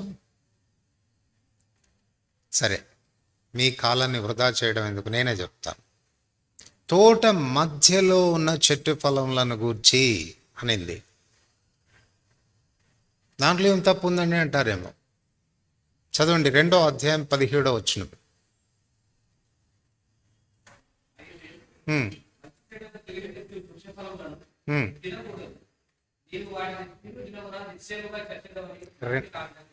రెండో అధ్యాయం. ఆ తోట మధ్యను అనేటువంటి మాట ఎన్నో వచనం అది? చదవమ్మా. కాదు, 2వ అధ్యాయం 9వ వచనం. మరియు దేవుడైన యెహోవా చూపునకు రమ్యమైనది, ఆహారమునకు మంచిదినైన ప్రతి వృక్షమును, ఆ తోట మధ్యను జీవవృక్షమును. ఇప్పుడు చెప్పండి, తోట మధ్యలో ఏ చెట్లు ఉన్నాయి? జీవవృక్షం ఉంది. ఇప్పుడు అవి ఏం చెప్తుంది? తోట మధ్య ఉన్న చెట్టు ఫలములను గూర్చి అని అంటుంది. ఇప్పుడు తోట మధ్యలో ఉన్న చెట్టు ఫలాలు అంటే ఏ చెట్టు అనుకోవాలి? ఏ చెట్టు అనుకోవాలండి? అక్కడ అడ్వాంటేజ్ తీసుకున్నాడు సాతాను. అది తినద్దన్నాడా? అది మీరు తింటే చావనే చావరు. రేపొద్దున ఒకవేళ కోర్టుకు సైతాన్ని అవ్వని ఇద్దరిని తీసుకొస్తే ఎవరు గెలుస్తారు కోర్టులో? ఏమంటాడు చెప్పండి? నాకేం తెలుసు సార్, తోట మధ్యలో ఉన్న చెట్టు ఫలాలంటే జీవవృక్షం అనుకున్నానండి. జీవవృక్ష ఫలాలు తింటే సస్తారా సార్ మీరు చెప్పండి? అటు జడ్జి కూడా తల తిరిగిపోద్ది. అవునా కదా? అందుకే కొరింథీయులకు రాస్తూ పౌలు అంటాడు, సర్పము తన కుయుక్తి చేత హవ్వను మోసపుచ్చునని. అబద్ధం ఆడి కాదు, తన కుయుక్తి చేత హవ్వను మోసపుచ్చాడు. ఇదంతా ఎందుకు జరిగింది అంటే చెప్పేటప్పుడు సరిగా ఇంటేగా. మందపు చెవులు. ఏదో తినొద్దన్నాడు, మొత్తానికి తినద్దా, పర్లేదులే ఏదో తినొద్దన్నాడు కదా, అది గుర్తుంది చాలు. వీడు ఇంత స్పెసిఫిక్గా అడుగుతాడని తెలియదు పాపం మా. అందుకే దేవుని వాక్యం ఏముందనంటే, మీ దేవుడైన యెహోవా వాక్కును శ్రద్ధగా విని. ప్రసంగ 5లో రాస్తాడు, బుద్ధిహీనులు అర్పించినట్లుగా బలు అర్పించడం కంటే సమీపించి ఆలకించుట శ్రేష్టం. ప్రభు చెప్పేటప్పుడు జాగ్రత్తగా వినకపోతే, మందపు చెవులు కలిగిన వారమైతే సగం అర్థమవుతుంది, సగం అర్థం కాదు. సైతాను మనల్ని మోసగించడం చాలా సులువైపోతుంది. ఒకవేళ ఇది కూడా కాదు, మేము చాలా దేవుని వాక్యం వినాలనేటువంటి ఆశతో వచ్చాము అని అంటే అప్పుడు ఏం చేస్తాడు చూడండి. తిమోతికి రాసిన మొదటి పత్రిక క్షమించండి, 2వ పత్రిక 4వ అధ్యాయం 3-4 వచనాలు. 2వ తిమోతి 3వ అధ్యాయం 2వ తిమోతి 4వ అధ్యాయం 3-4 వచనాలు. ఎందుకు చదవండి, అందరు కలిసి చదవండి. ఎందుకు జనులు హితబోధన సహింపక దురద చెవులు గలవారై తమ స్వకీయ దురాశలకు అనుకూలమైన బోధకులను తమ కొరకు పోగు చేసుకుని సత్యమునకు చెవినియక కల్పనా కథల వైపునకు తిరుగు కాలము. ఈ చెవులు ఏ చెవులంట? ఈ చెవులు దురద చెవులు. దీనికి ఏం దురద? సత్యమునకు చెవినీయవంట, కల్పనా కథల వైపుకు తిరుగు కాలం. అందుకే చూడండి, ఇట్లాంటి స్పెషల్ మీటింగ్స్ అప్పుడు స్పెషల్ స్పీకర్ వచ్చినాడంటే మాట్లాడుతుంటే వాక్యం చెప్పినంత వరకు తూగుతూ ఉంటారు. మధ్యలో ఏదైనా ఎగ్జాంపుల్ కథ చెప్తారు చూసారా, అలర్ట్ అయిపోతుంది. ఏదో చెప్తున్నాడు, మంచి కథ చెప్తున్నాడు, విందామని. ఏ చెవులు ఇవి? నాలాంటి వాడు ఎవడన్నా మీటింగ్కి రాకాక కొత్త ఆయన వచ్చాడంట కదా, ఏం చెప్పాడంట? అన్న ఏం ఎగ్జాంపుల్ చెప్పాడన్న? ఎగ్జాంపుల్ చెప్పింది. ఎగ్జాంపుల్ ఎందుకు చెప్తారు చెప్పండి? యేసుప్రభు కూడా ఉపమానం లేకుండా ఏమీ బోధించలేదు. ఆయన ప్రతిసారి ఏదైనా చెప్పాల్సి వస్తే ఉపమానం చెప్పి దాని ద్వారా చెప్పేవాడు ఆయన. మరి ఎందుకు కథలు చెప్పాడు యేసుప్రభు? సత్యం కొరకు, సత్యం అర్థం కావడానికి. వీళ్ళు సత్యానికి చెవినీయరంట, కల్పనా కథలు. అపోస్తల కార్యములు 17వ అధ్యాయం. అపోస్తల కార్యములు 17వ అధ్యాయం 20-21 వచనాలు. అందరు కలిసి చదువుతాం. కొన్ని క్రొత్త సంగతులు మా చెవులకు వినిపించుచున్నావు గనక వీటి భావమేమో మేము తెలుసుకున్న కోరుచున్నామని చెప్పిరి. ఏథెన్సు వారందరూ అక్కడ నివసించు పరదేశులను ఏదో ఒక క్రొత్త సంగతి చెప్పుటయందు వినుటయందు మాత్రమే తమ కాలము. ఈ కొత్త స్పీకర్ వచ్చాడు కానీ ఒక్క కొత్త పాయింట్ చెప్పలేదు అనుకుంటారంట వాళ్ళు. ఈయన ఏదో కొత్తది చెప్తాడంటే అనుకున్నాం, కానీ అన్ని పాతవి చెప్తున్నాడు కాబట్టి మేము పాతవి వినాం. మరి పాతవి ఏమైనా పాటించావంటే అది మాకు అలవాట్లేదండి, మేము వినుటకు మాత్రమే కాలం గడిపాం.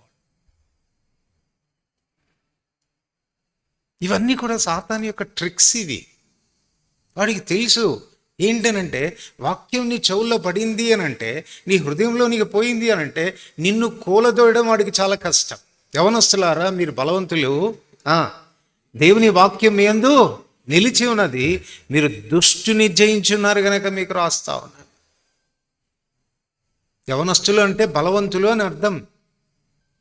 ఎవరిలో దేవుని వాక్యం ఉంటుందో వాళ్ళు చాలా బలంగా ఉంటారు. వాళ్ళను కూలదోయడం సాతానికి చాలా కష్టం.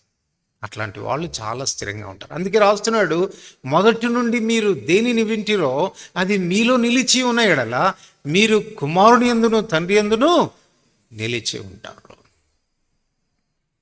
అభ్యాసం ఉందా? విన్న వాక్యాన్ని మరలా జ్ఞాపకం పెట్టుకొని మరలా జ్ఞాపకం చేసుకొని హృదయంలో స్టోర్ చేసుకునేది అలవాటు ఉందా? ఎందుకు అభ్యంతర పడుతున్నావు? పరిస్థితులు ఏదైనా చిన్నగా రాగానే కదిలిపోతున్నావే, నిలబడలేకపోతున్నావే. మరియను గురించి ఒక చక్కని మాట చెప్పబడింది కదండి, యేసు తల్లి అయిన మరియను గురించి. ఆమెంట తనకు అర్థమైనా అర్థం కాకపోయినా ఏదన్నా మాట, యేసయ్య మాట వచ్చిందంటే హృదయంలో భద్రం చేసి. యేసు ప్రభు 8 నెలల బాలుడు మందిరానికి తీసుకెళ్లారు ప్రతిష్ఠించేదానికి. సిమియోను చేతుల మీదకి తీసుకొని ప్రార్థన చేస్తూ, నాదా ఇప్పుడు నీ దాసుని సమాధానంగా పోనిస్తా ఉన్నావు, నీ రక్షణ నేను కళ్ళారా చూచాను అని ప్రభువును స్తుతిస్తూ సడన్గా టాపిక్ చేంజ్ చేసి ఏమంటాడంటే, మరియా నీ హృదయంలోంచి ఒక ఖడ్గము. ఏమన్నా సందర్భమా అండి? అది ఏమన్నా సందర్భమా? ఏమండి, మా పిల్లోడికి ప్రార్థన చేయమని తీసుకొని వస్తే నీ హృదయంలో నుండి ఖడ్గం దూసుకోపోతుందని చెప్తావే? రెఫరెన్స్ టు ది కాంటెక్స్ట్ అది కాదు కదా. అయినా మరియకున్నటువంటి అలవాటు ఏంటంటే అర్థం కాకపోతే హృదయంలో భద్రం చేసుకో. యేసుప్రభు వారు శిలువ మరణానికి వెళ్తున్నప్పుడు శిలువ మరణం యొక్క దృశ్యమంతా కూడా ఆరంభము నుండి అంతం వరకు చూచిన వాళ్ళు ఇద్దరు. ఎవరెవరు? మరియా, యోహాన్ కదా. యోహాన్ అంటే మగవాడు కనుక యేసు ప్రభుతో డైరెక్ట్గా బ్లడ్ రిలేషన్షిప్ ఏం లేదు కనుక బహుశా ఆ దృశ్యాన్ని తట్టుకున్నాడు అనుకోవచ్చు. మరియ సొంత తల్లి కదా, కన్న తల్లి కదా. తన కుమారుడు అట్లాంటి భయంకరమైన వేదన గుండా పోతూ ఉంటే ఎందుకు ఫెయింట్ కాలేదు? మన పిల్లలకి ఏదైనా చిన్న యాక్సిడెంట్ కళ్ళు రక్తం పోతుంటే వీళ్ళే ముందు పడిపోతుంటారు చూడలేక. కానీ యేసుప్రభు వారి శిలువ దృశ్యాన్ని ఆరంభం నుంచి అంతం వరకు ఫెయింట్ కాకుండా మరియా చూడగలిగిందంటే నాకేమనిపిస్తుందో తెలుసా? ఆ సమయంలో సిమియోన్ చెప్పిన మాట జ్ఞాపకానికి వచ్చి ఉంటుంది. మరియా, నీ హృదయంలో నుండి ఓహో ఎందుకు చెప్పాడా? ఇది దేవుని చిత్తమా? అట్లాగైతే నేను భరిస్తాను.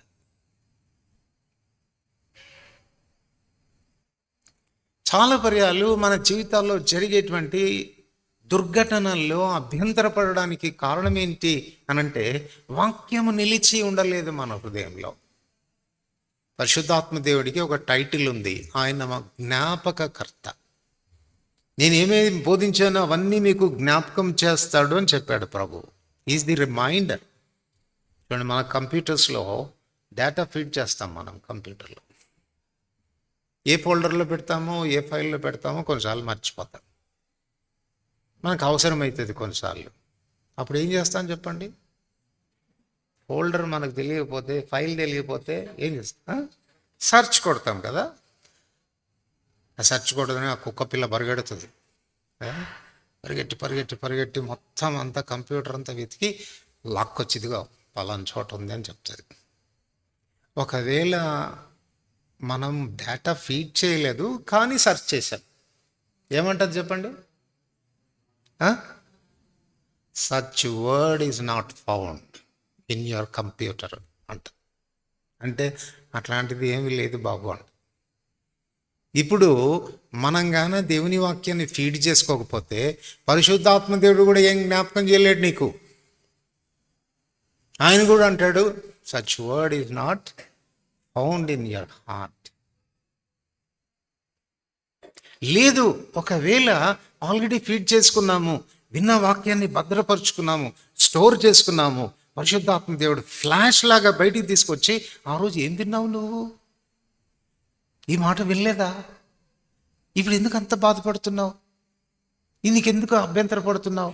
ఒక చిన్న మాట మనల్ని మరలా 100 ఏనుగుల బలం వచ్చేటట్టుగా చేసి మనం నిలబడ్డానికి అది దోహదపడుతుంది. ఈజ్ ఎ రిమైండర్, జ్ఞాపకకర్త. నీ హృదయంలో అసలు వాక్యానికే చోటు లేకపోతే ఏమని జ్ఞాపకం చేయాలి? చాలామంది పిల్లలు పరీక్షలప్పుడు నా దగ్గరికి వస్తారు, అంకుల్ ప్రార్థన చేయను. ఏమని ప్రార్థన చేయాలరా అని అడుగుతాను. మంచి మార్క్స్ వచ్చేటట్టు చేయండి అంకుల్ అంటే. అసలు నువ్వేమైనా చదివావరా ఈ సంవత్సరం అంతా అని అడుగుతాను. అంకుల్ అంత కుదరలేదు, పర్లేదు కొంచెం చదివితే వాడికి ఫుల్ మార్క్స్ రావాలంటే. దేవుడు అన్యాసుడు కాదు, కొంచెం చదివిన వాడికి ఫుల్ మార్క్స్ ఇస్తాయి. అందుకే నేను వాళ్ళకి ఏమని ప్రార్థన చేస్తానంటే, ప్రభువా వీడు చదివిందల్లా వాడికి జ్ఞాపకం వచ్చేటట్టు చేయి అని చేస్తాను.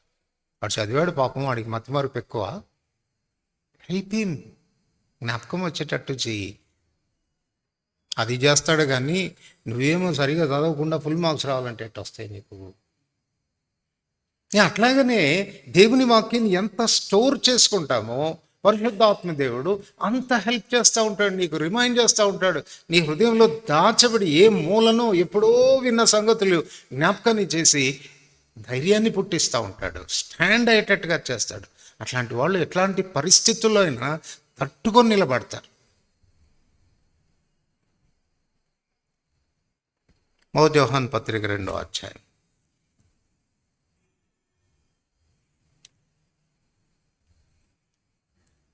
27వ వచనం అందరు కలిసి చదువుకుంటాం.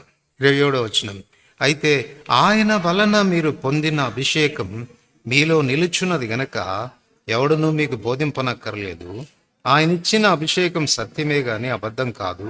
అది అన్నిటిని గూర్చి మీకు బోధించిన ప్రకారంగా ఆయనలో మీరు నిలుచుచున్నారు. మనం 4వది నిలబడడానికి కారణం ఏంటో చెప్తున్నాడు ఇక్కడ. ఆయన ఇచ్చిన అభిషేకం మీ మీద నిలిచి ఉండిన ఎడల.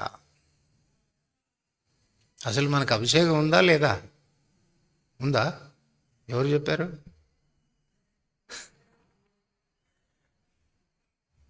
పెంతెకోస్తలు అప్పుడప్పుడు మనల్ని చాలా కలవర పెడుతుంది. మీకు అసలు అభిషేకం లేదండి, ఆత్మాభిషేకం లేదు, ప్రార్థన చేసుకోవాలి మీరు అని మనకు కూడా తెలిసావదు. ఉందో లేదో, ఎందుకు వచ్చిన గొడవ అని అనుకుంటా ఉంటాం. మీకు ఉందా లేదా? ఎట్లా చెప్తారు మీకుందని? భాషలు ఏమైనా మాట్లాడారా? ఇట్లా అడిగేసరికి అయిపోయింది మన పని. ఇప్పుడు చదవండి 20వ వచనం. అయితే మీరు పరిశుద్ధిని వలన అభిషేకం పొందినవారు గనక. ఇప్పుడు చెప్పండి, ఇప్పుడన్నా ఉందా లేదా మీకు? పరిశుద్ధిని వలన అభిషేకం. అసలు అభిషేకం ఎట్లా వస్తుంది? మనం అభిషేకం ఎలా వస్తుంది మీకు ఇంకా క్లారిటీ ఇస్తాను. 133వ కీర్తన. సహోదరులు ఐక్యత కలిగి నివసించుట ఎంత మేలు, ఎంత అది అహరోను తల మీద పోయబడి గద్దెముల మీదుగా కారి అంగీల అంచుల వరకు దిగజారిన పరిమళ తైలం వలె ఉండను. పరిమళ తైలం దేని కొరకు? అభిషేకం కొరకు కదా. అభిషేక తైలం అంటారు దీన్ని. అభిషేక తైలం ఎక్కడ పోస్తారు? తల మీద పోస్తారు. మీరు లేవి కాండంలో చదివితే మీకు తెలుస్తుంది, ఆ అభిషేక తైలం శరీరానికి అంటకూడదు. అందుకే అది గడ్డముల మీద కారి అంగీల అంచుల వరకు దిగజారుతుంది. ఇప్పుడు చెప్పండి, ఒక వ్యక్తిని అభిషేకిస్తున్నప్పుడు తల మీద ఆ తైలం పోస్తారు. తల మీద తైలం పోసినందుకు తలనే అభిషేకించబడుతుందా? పూర్తిగా వ్యక్తి అంతా అభిషేకించబడతాడా? మళ్ళీ చెప్తున్నాను, తల మీద తైలం పోశారు కాబట్టి తలనే అభిషేకించబడుతుందా? పూర్తిగా వ్యక్తి అభిషేకించబడతాడా? పూర్తిగా వ్యక్తి అభిషేకించబడతాడు కదా, అభిషక్తుడు అయిపోతాడు. శరీరానికి తాకకపోయినా తల మీద తైలం పోసినందుకు అంత అభిషేకించు. సంఘము అను శరీరానికి ఆయనే శిరస్సు. ఎవరు?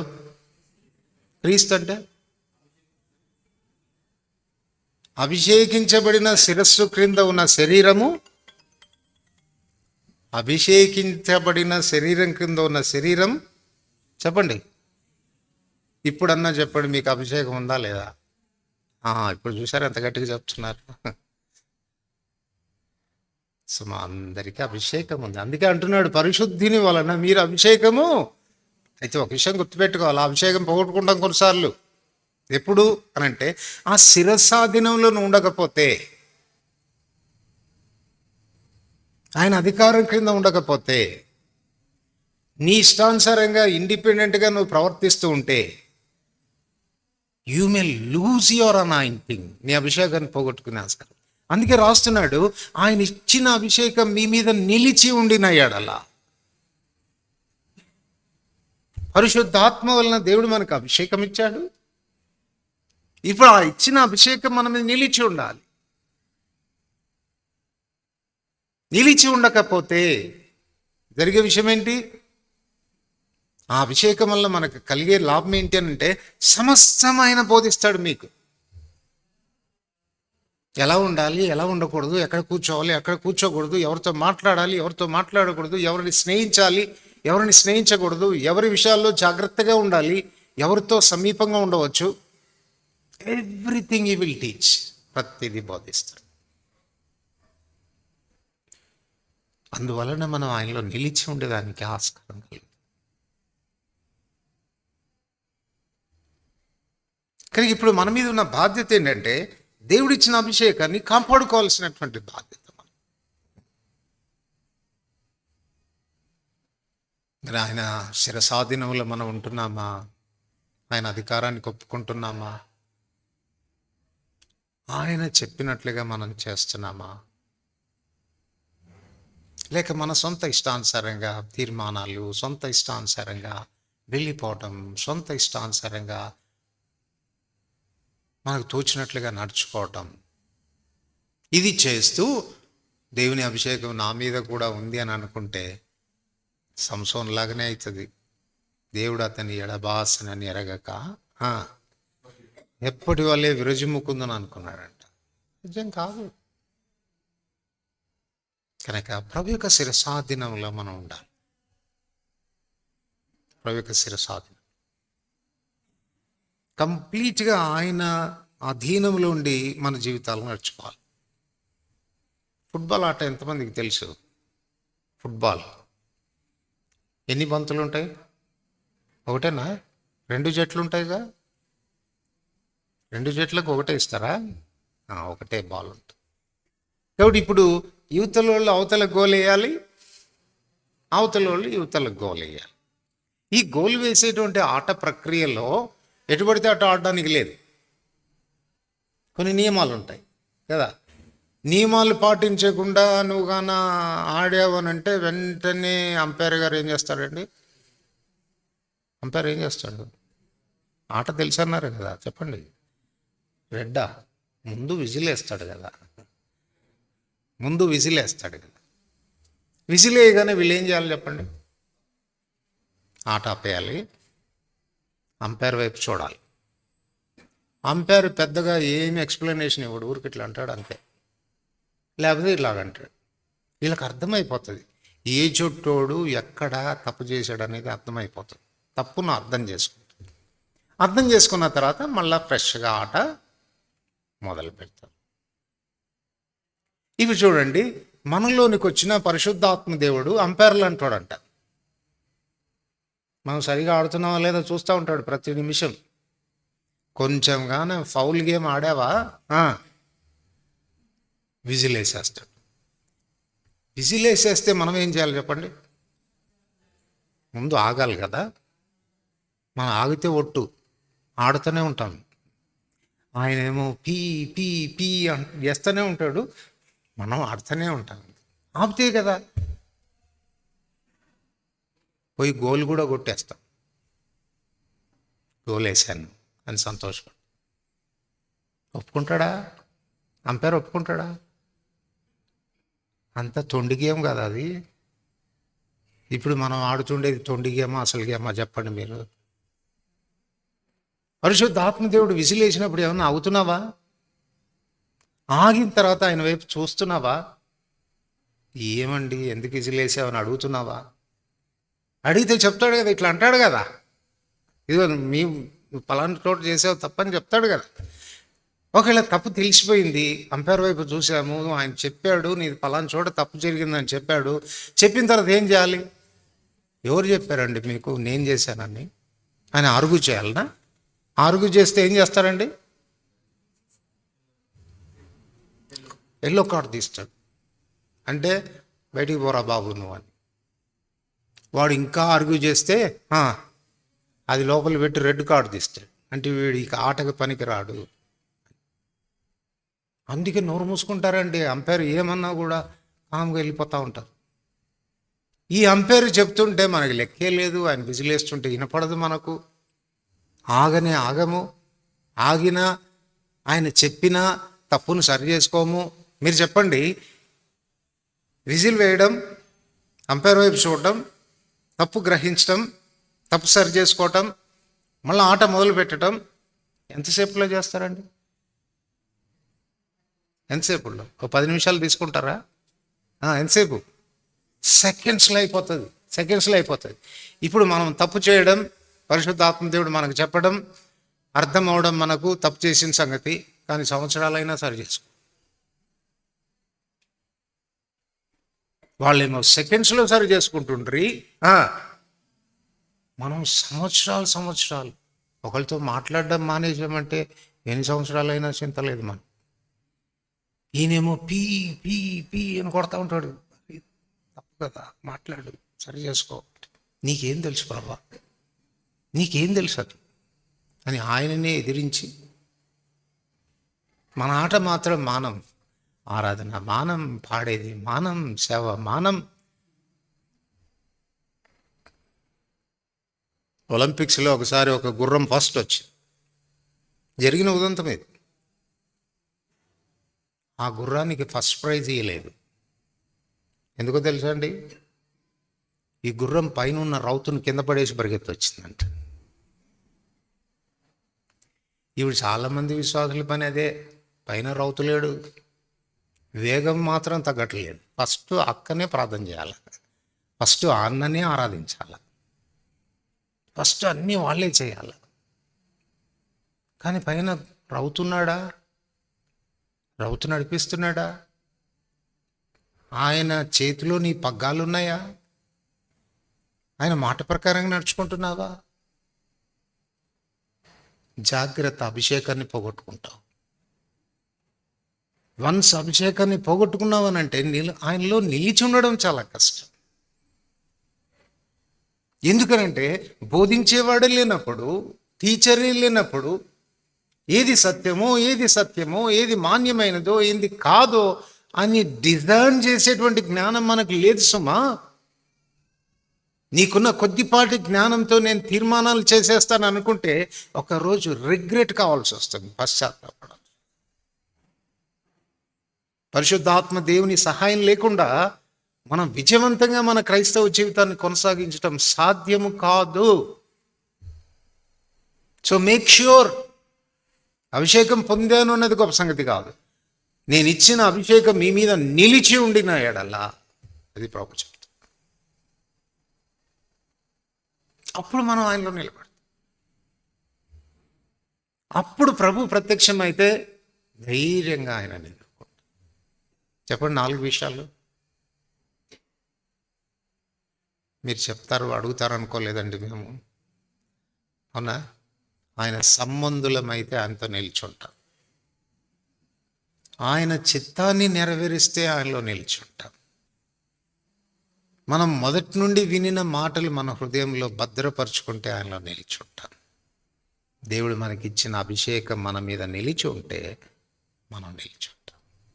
చిన్నపిల్లలారా, ఆయన ప్రత్యక్షమగునప్పుడు, ఆయన రాకడయందు సిగ్గుపడక ధైర్యంగా కలిగి మనం ఆయనను ఎదుర్కొన్నట్లు మీరు ఆయన యందు నిలిచి ప్రార్థన చేసుకుంటాం.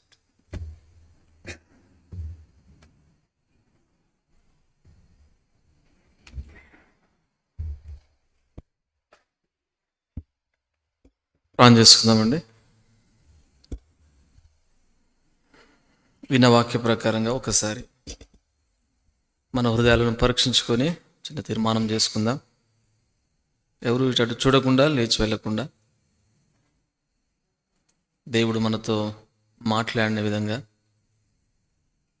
మనము ఆయన నిలిచి ఉండు గుర్తులు మనం చూసాం.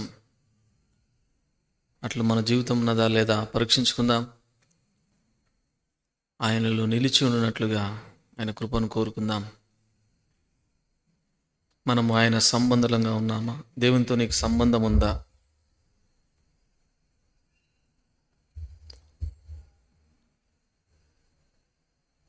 దేవునితో మనకు ఆయన తండ్రితోనూ ఆయన కుమారునితో మన సహవాసం ఉన్నదా? ఆయన చిత్తమును మనము చేయుచున్నామా? చెప్పగలమా? విన్న సంగతులు మనలో ఆత్మ ద్వారా జ్ఞాపకం చేయబడుతున్నాయా? విన్న సంగతుల ద్వారా, విన్న వాక్యము ద్వారా నడిపించబడుతున్నామా? ఆయన అభిషేకం మనలో నిలిచినదా? 4 సంగతుల విషయంలో ఈ జవాబు ఏంటి?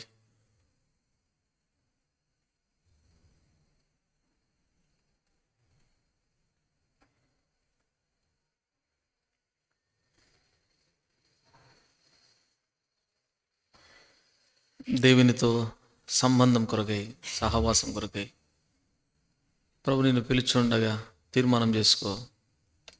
ప్రభువా, నన్ను అంగీకరించు ప్రభువా.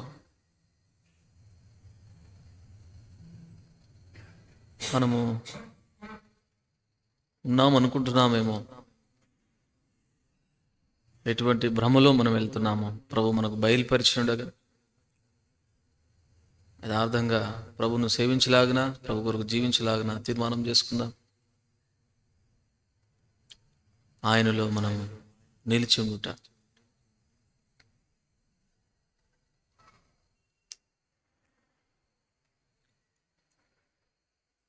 ప్రార్థన చేసుకుందామండి. పరిశుద్ధమైన తండ్రి, ప్రేమగల దేవ, యేసు ప్రభు నామమున మీకు వందనం చెల్లిస్తూ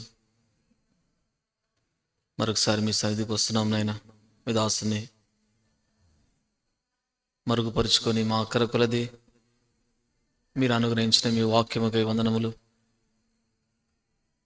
మేము నీలో నిలిచి ఉండుట ఎంత ఆవశ్యకమో మరలా మరలా మాకు జ్ఞాపకం చేస్తూ వచ్చినారు.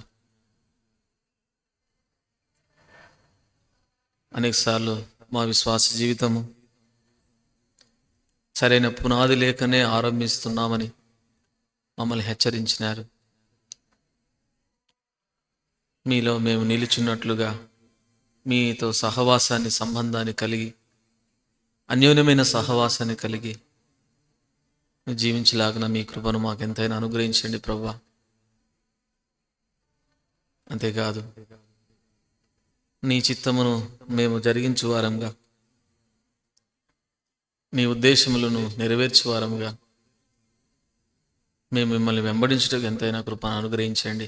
అనేకసార్లు మేము కూడా ఆనాడు శిష్యులు ఏమైనా దొరుకుతుందేమో అని వెంబడించినట్లుగా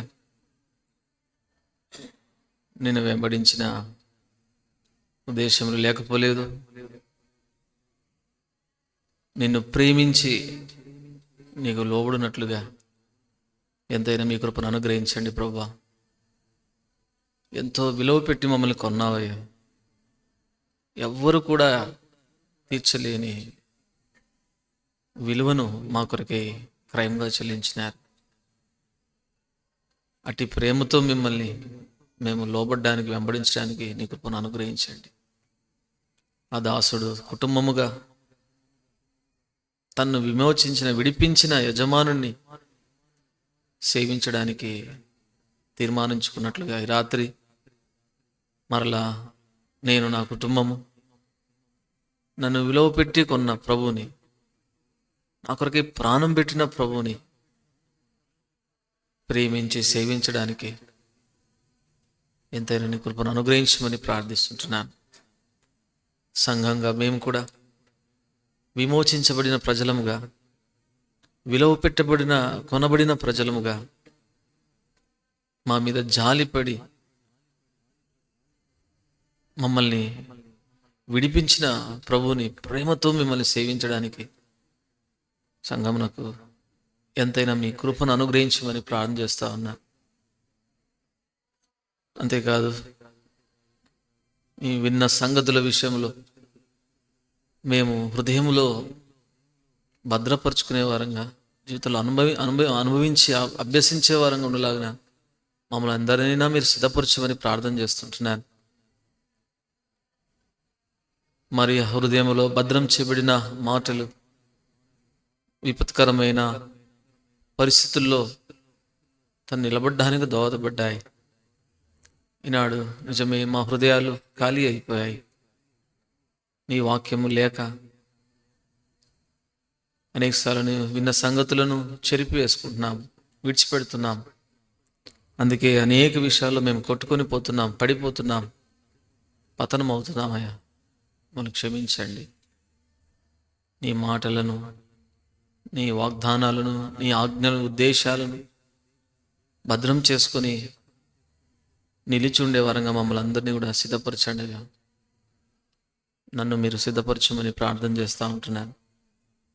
అనేకసార్లు శిరస్సు, అభిషేకించబడిన శిరసత్వం కింద సంఘం యొక్క శరీరములో మేము ఉన్నామన్న గ్రహింపు లేక తప్పిపోయే వారం ప్రభువా క్షమించండి. అనేకసార్లు మమ్మల్ని హెచ్చరిస్తున్నా ప్రభువా, మీ హెచ్చరికను మేము గ్రహించక మా పద్ధతిలో మేము కొనసాగుతున్నాం. మమ్మల్ని క్షమించండి. నీ అభిషేకములో మేము నిలిచి ఉన్నట్లుగా నీవు జ్ఞాపకం చేసే సంగతులు, హెచ్చరిక చేసే సంగతులు, ఒప్పుకొన చేసే సంగతుల విషయంలో జాగరూకులమై ఎంతైనా వెంబడించే కృప అనుగ్రహించమని ప్రార్థన చేస్తుంటున్నాం. అట్లు సంఘముగా మేము నీ యందు నిలిచి ఉంటుట్లో, నీ రాకడ నేను సిగ్గుపడక ధైర్యంగా నేను ఎదుర్కొన్నట్లో ఎంతైనా మమ్మల్ని అందరినీ ఆయత్తపరచమని ప్రార్థిస్తున్నాను. నిజం, ఇది మాకెంతో అక్కరగా ఉంది. మా అక్కర ఎరిగి, మాకేమీ కావాలని ఎరిగి మీరు మాకు అనుగ్రహించిన ఈ ఆత్మీయమైన ఆహారముకై మీకు వందనం చెల్లిస్తుంటున్నామయ్యా. అట్టి విధానంలో మేము జీవించడానికి ఎంతైనా మీ కృపను అనుగ్రహించి, ఉదయం నుంచి కూడా ప్రభువా మీరు పరిచయలో సహాయపడుతూ వచ్చినారు. మీ దాసుని బలపరిచి మా అక్కర ఎరిగి మీరు వాడుకున్నందుకు వందనములు. దాసుని పరిచయం దీవించండి నాయన. మరి విజయవాడలో ఉన్న సంఘము, ఇక్కడున్న సేవ పరిచయను, కుటుంబాన్ని దీవించండి. దాసుని ఇంకా బలపరిచి నీ మహిమార్థంగా వాడుకొనమని ప్రార్థిస్తుంటున్నాను. ముఖ్యంగా రేపటి దినం ఉదయకాలం స్వార్థ కొరకు మమ్మల్ని సిద్ధపరచండి. సంఘముగా తిరిగి 10:30 జరిగే వివాహం కొరకే ప్రార్థన చేస్తూ ఉన్నా. ఆ ప్రాంతాల నుంచి వచ్చేవారిని కూడా క్షేమంగా మొదలు నడిపించండి. దైవ సేవకులనేమి, మరి పెండ్లి కుమారుడు, పెండ్లి కుమార్తె సంబంధించిన బంధువులు, మరి సంఘస్థులందరూ కూడా సకాలంలో రాగలుటకు సహాయం చేయండి. నీ మహిమార్థంగా వివాహం జరుగుటకు ఎంతైనా మీ కృప చూపించమని ప్రార్థన చేస్తూ మమ్మల్ని అప్పగించుకుంటూ ప్రభును రక్షకుడైన యేసుక్రీస్తు నామమున స్తుతించి ప్రార్థించి వేడుకుంటున్నాం తండ్రి. ఆమేన్. తండ్రి, కుమార పరిశుద్ధాత్మ దేవుని ప్రేమ సహవాసం కాపుదల ఇప్పుడు యుగముల పర్యంతం సదాకాలం మనందరికీ కలుగునుగాక. ఆమేన్. ఎవరు ఎదురు చూతురో సంశయించుచున్నారు. ఎవరు ఎదురు చూతురో సంశయించుచున్నారు. ప్రభు రాకనే వరచేయుదురు. కొనిపోవ క్రీస్తు దాసు. ప్రభు రాకనే వరచేయుదురు.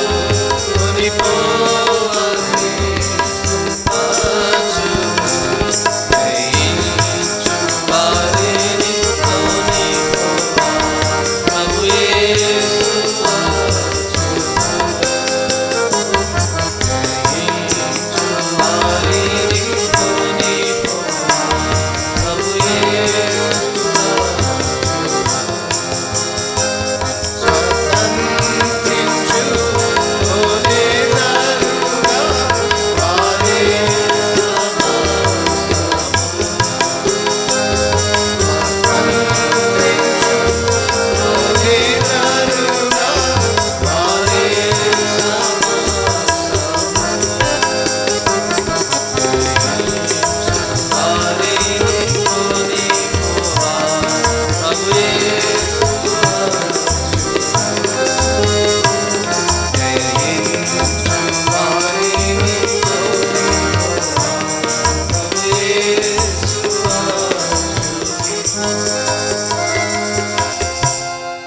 ప్రైజ్ లార్డ్ అండి. అందరికీ వందనాలు. Praise lord.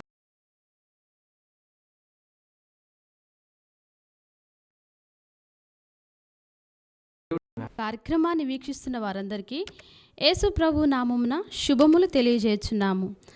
దేవుని రాజ్యం కొరకు వారిని సిద్ధపరచుటకు చేయబడుచున్న ఈ పరిచర్య కొరకై ప్రార్థించండి. ప్రభు మిమ్మల్ని ప్రేరేపించిన కొలది ఈ పరిచర్యలో పాలిభాగస్తులు కండి. ఈ కార్యక్రమము మీకు ఆశీర్వాదకరంగా ఉన్నట్లయితే ఇంకా అనేకులకు ఆశీర్వాదకరంగా ఉండినట్లు ఇతరులకు పరిచయం చేయండి. దేవుడు మిమ్మల్ని దీవించును గాక. May God bless you.